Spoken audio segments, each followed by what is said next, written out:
দিয়েছি এটা একটু দেখো তো। এখানে কি বলছে যে একটি ত্রিভুজের তিনটি বাহুর দৈর্ঘ্য যথাক্রমে একটা হচ্ছে 7, 8 এবং 9 সেন্টিমিটার, এর ক্ষেত্রফল নির্ণয় করো। তাহলে দেখো তো এটা কোনটার ভিতরে পড়তেছে।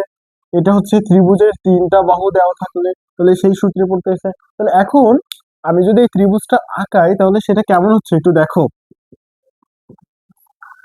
একটা ত্রিভুজের তিনটা বাহুর মানই দেওয়া আছে তাই না?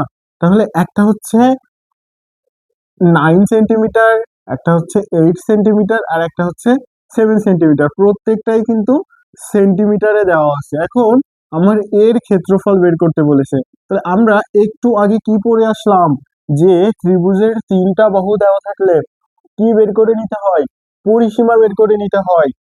তাহলে এখন একটু আগে আমরা কি পড়ে আসলাম যে ত্রিভুজের তিনটা বাহু যদি দেওয়া থাকে তাহলে সেখান থেকে কি বের করতে হয়, অর্ধপরিসীমা বের করতে হয়। তাহলে এখন আমরা কি জানি, ত্রিভুজের অর্ধপরিসীমার সূত্র, অর্ধপরিসীমা, অর্ধপরিসীমাকে কি দ্বারা প্রকাশ করা হয়, এস। এস সমান এই তিনটা বাহুর যোগফল।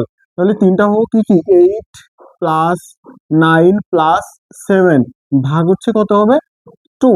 তাহলে এই উপরের গুলা যোগ করলে হচ্ছে 24, আর এখানে 2, তাহলে এর মান কত হচ্ছে 12 সেন্টিমিটার।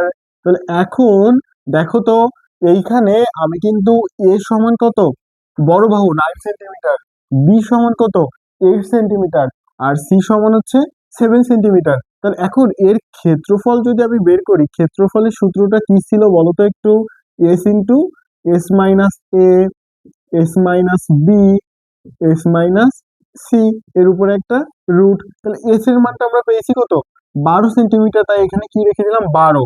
আর এই 12 মাইনাস এটা বলছি বড় বাহু, বড় বাহু কত 9 সেন্টিমিটার, তাই এখানে 9। পরে আবার 12 মাইনাস বি হচ্ছে তার থেকে একটু ছোট কত 8 সেন্টিমিটার। তারপরে আবার এস এর মান হচ্ছে 12 মাইনাস সির মান কত পেয়েছি 7।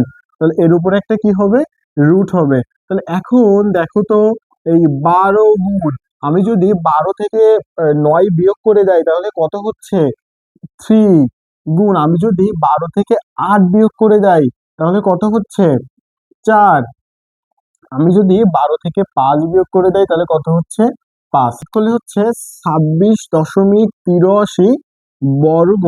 যেহেতু এখানে সেন্টিমিটারে ছিল না তার জন্য শেষে কি লিখতে হবে, এত সেন্টিমিটার। দেখো তো বোঝো কিনা।